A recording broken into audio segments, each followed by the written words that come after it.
Welcome to India.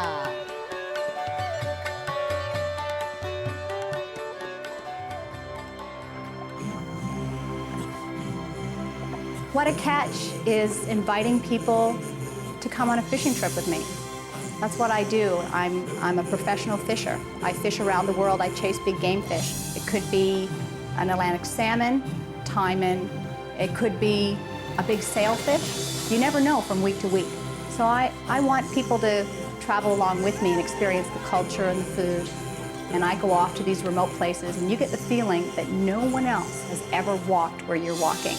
And you get to fish in pristine wilderness. What a catch. I'm Kathryn Maroon, on my way fishing in India. Come on along.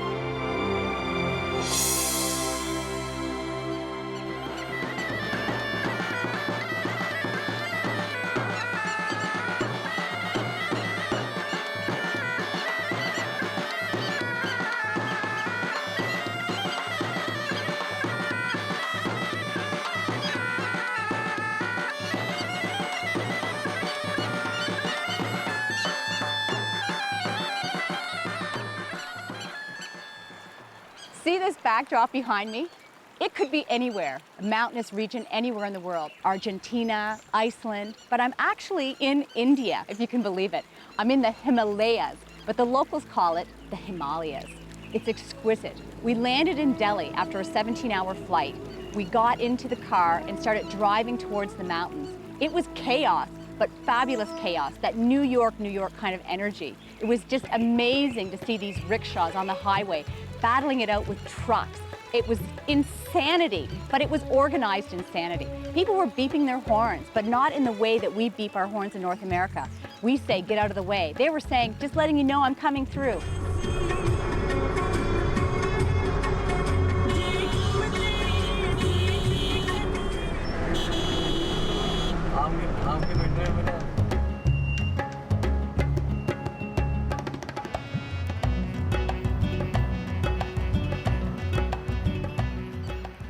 It was a really neat experience to see. And then, when you thought it couldn't get any more exciting, there were elephants in the mix. Elephants, all painted up. Just so beautiful. The people were smiley, the smell in the air of curry, and you could hear music.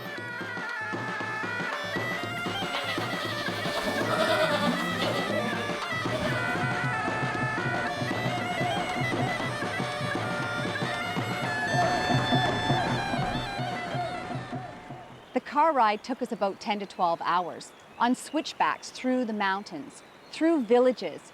We saw the people, how they dress and how they live. We stopped for tea, chai along the way. Just the drive here was an experience. Once we arrived, we had a 2-hour hike into the mountains. The more remote the camps are, the better the fishing will be.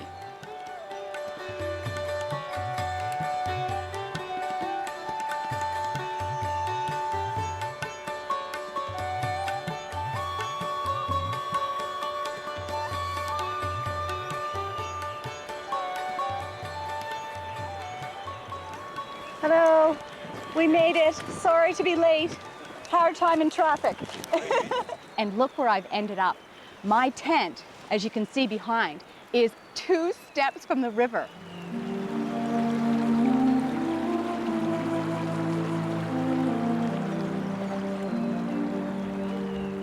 I'm Mahseer fishing. I can't believe it. This gives you a good idea of the arsenal we need to catch these elusive fish. Bait casting gear, spinning gear, fly rods, a real assortment. Once you've been fishing for many years, it's not so much about how many fish you catch anymore. It's about challenging yourself to see the different ways you can catch these fish.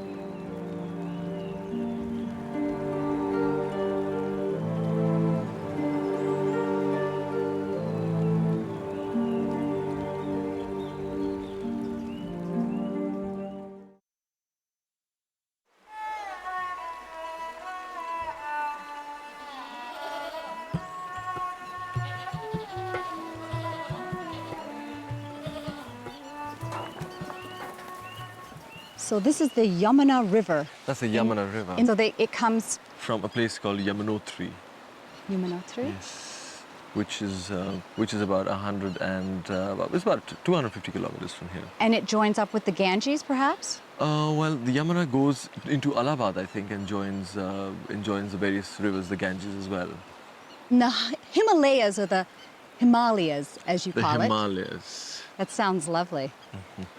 I see some fish down there. We're going to spin cast for them first? Yes, we are, right there, starting right there. They're basically moving up and down, feeding in that little current there, all the way down to that eddy. And then in the course of the day, as it starts getting warmer, they start shifting into the deeper water, which is around there. So these giant Mahseer? Mahseer. Mahseer. You've elongated that word. Yes. Well, we write it as Mahseer, but I like saying Mahseer because what it actually means, Maha means great, and Seer means head. Great head? Great head. Yes. I would call them the golden jewel of India. Yeah, they are. Some guys say it's Mahasher, great tiger. What about great gold bar? Yes. It's a jewel. It is. It's gold. You think of India and gold and jewels. Well, amongst the varieties of the fish, well, it's not a separate variety or a subspecies or a different species, but amongst the family of the Himalayan Mahseer or the golden Mahseer, there are a few of them which have thick lips, which means thicker lips than you would normally find in a Mahseer, which you say. And is that used for pulling the bugs off of the plants that are in the river?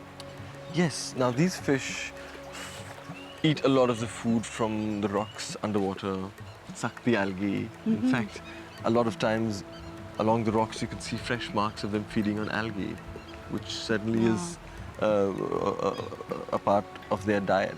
The Mahseer is a barbel, a member of the barbel family. It is a member of the barbel family. It's, indicating it's from the genes of the barbel, but it's something which is completely indigenous to India and something which is in a genes in itself and a species in itself. The Himalayan Mahseer or the golden Mahseer, which is the Barbus, storied, putitora.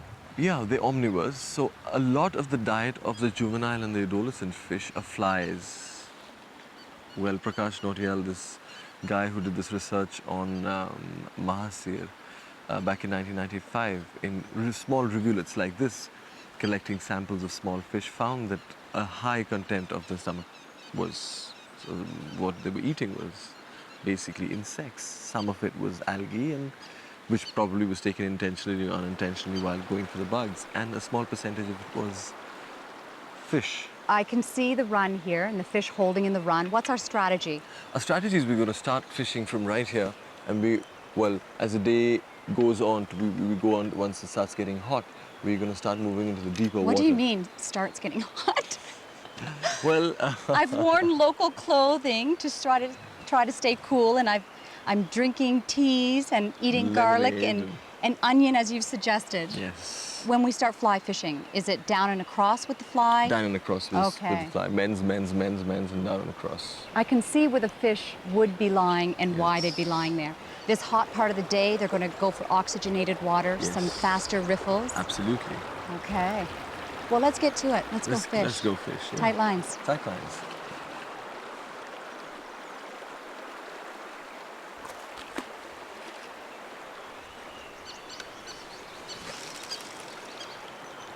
Nice cast. And the water explodes. Boom! Huge Mahseer.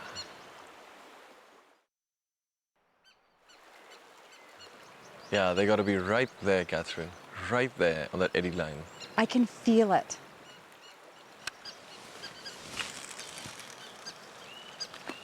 Nice cast. That looks like a fish to me.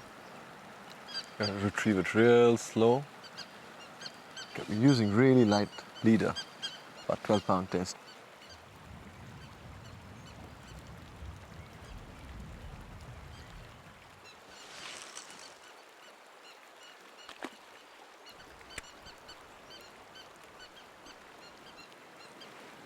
You've changed your retrieve. Yeah.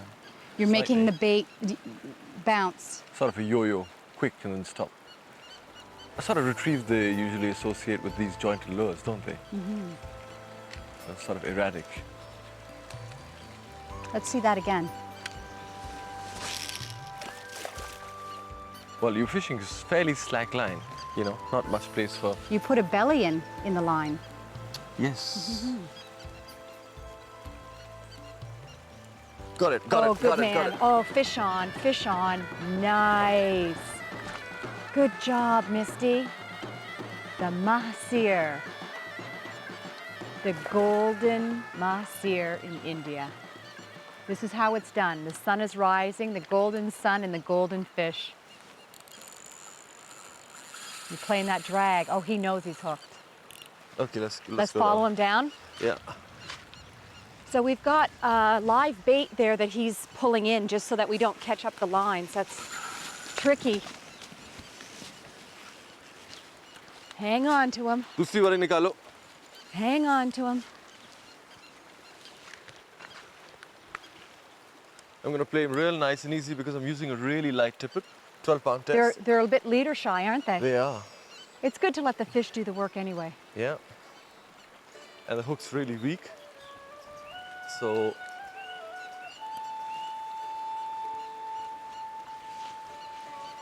because we're Water. using really Okay. small lure.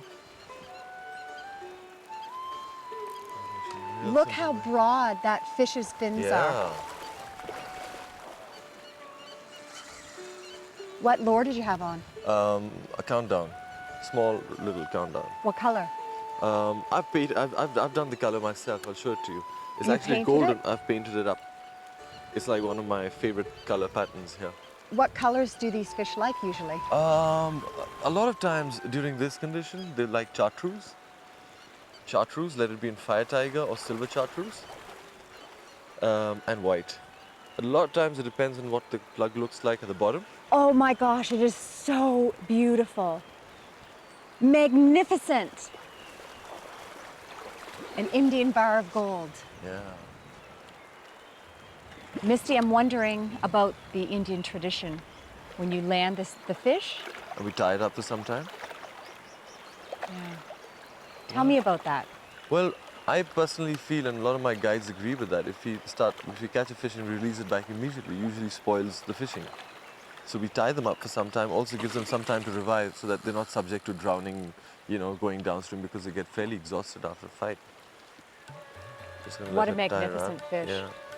Just gonna let it tie I'm around noticing completely. how large his scales are. Yeah. There you go. We try and get his mouth out of the water. Tie it out a little bit before she's completely exhausted and we land her. Look at his lips. It's thicker than, you know, a regular Mahseer. Wow, those are big lips. Yeah. That fish has big lips. And that's for sucking the bugs off of the plants in the water, and very, almost like a bonefish mouth. Yeah. Can we hold its tail and not beach it? Oh my gosh. This is what they do.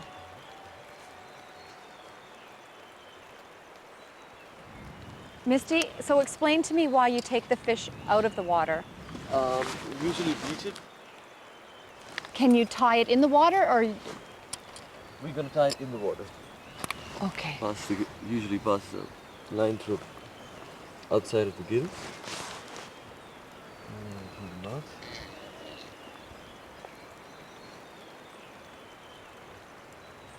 When I catch a fish though, Yeah. may I just release it? Absolutely, absolutely. Misty has a strong belief that this fish will go back and communicate with the school.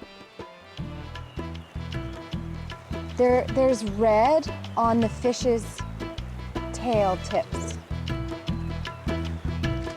Fish do learn, and they are aware of their surroundings.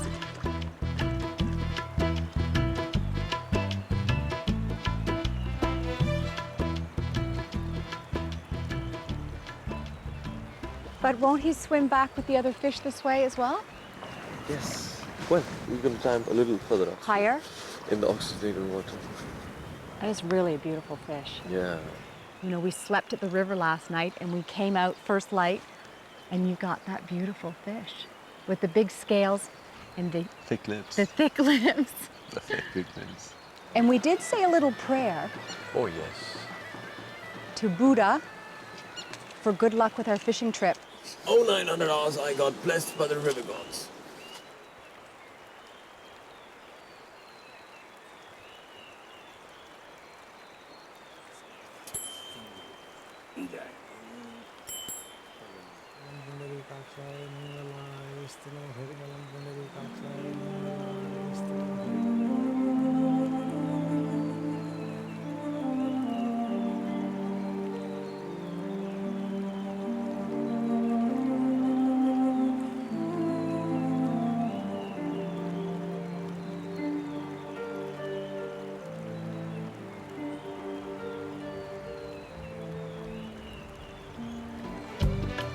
Remember the fish we caught earlier?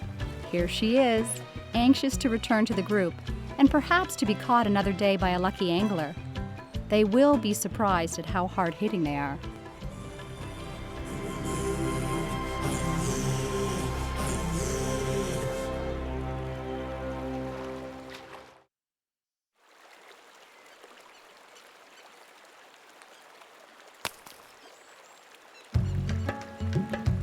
These young boys are learning to fish much as we did in our youth.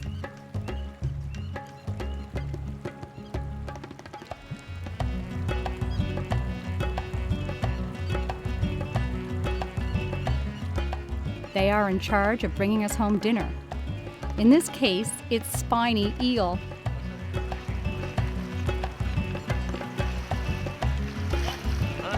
He's got it.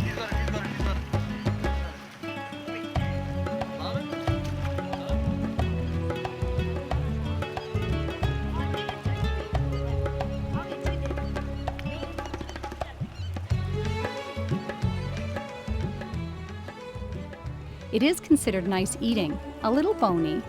It is distributed throughout the fresh and brackish waters of the plains and the hills of India.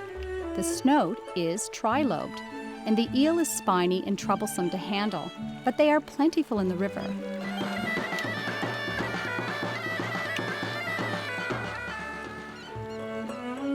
Harvesting a few for the pot will not put off the balance of nature. The boys were successful in their hunting, and the cook will be pleased. He will whip up a curry dish to satisfy the hungry anglers tonight.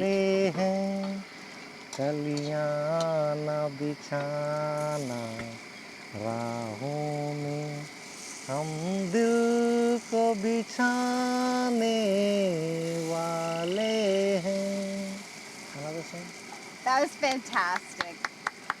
Thank you so much.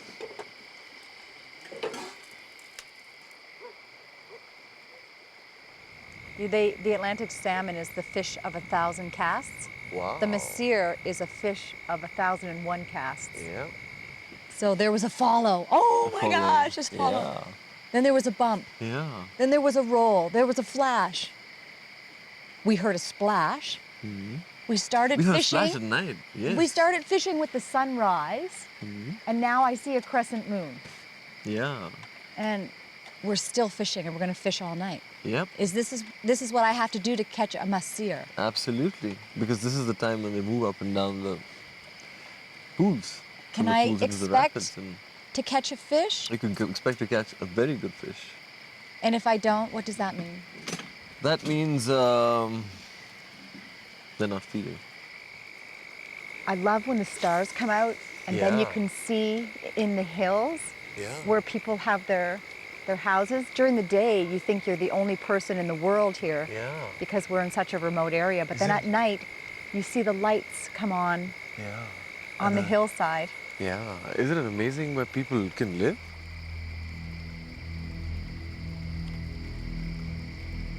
Of course, once in a while, a Mahseer rolling. I actually count how the line, do you do that too when the line is going out? You can hear it come through the guides and you Yeah. kind of count, Yeah. and then you hear the splash. Yeah. Did I also tell you that I'm afraid of the dark?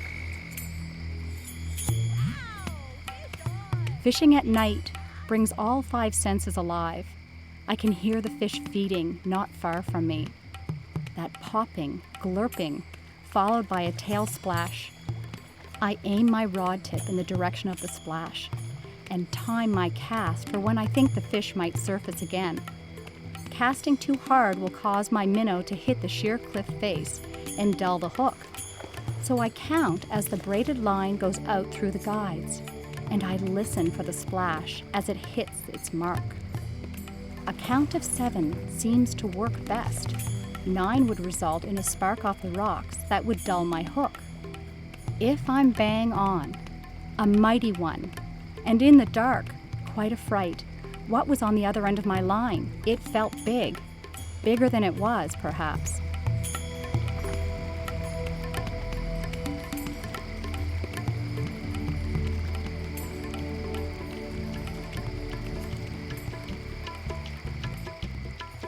I must warn you that taking up the rod in India and searching these mighty rivers for the bar of gold leaves you feeling much like the gold rush days in the Klondike, striking off to find your fortune in far-off lands.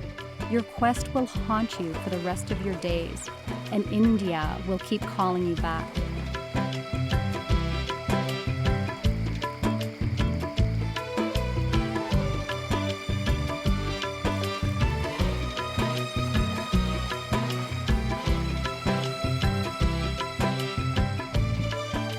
More aggressive a counterattack than fishing for tarpon in the past for 100-pound plus tarpon. Hold on is all I can say, because you have the strongest fighting fish on earth on the other end of your line, and they can pull the rod clear out of your hand on their initial charge. But what a docile beauty once you land them. The love of the conquest, more worlds to conquer.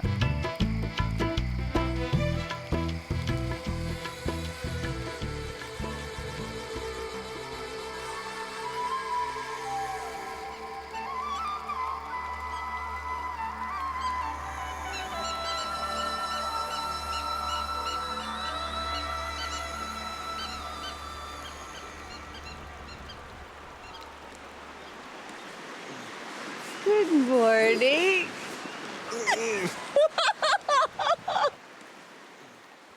Misty Dillon, the only Indian fly fishing guide in all of India. How did I get so lucky to have you as my fishing buddy? Well, I don't know answer that. Hey, hi Mom. Say hi Mom.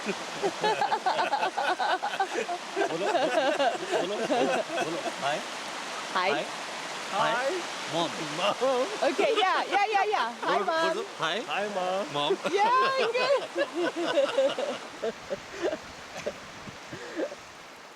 So you can see from this backdrop, I mean, blah, blah, blah, blah, blah, blah, blah, malaria medication.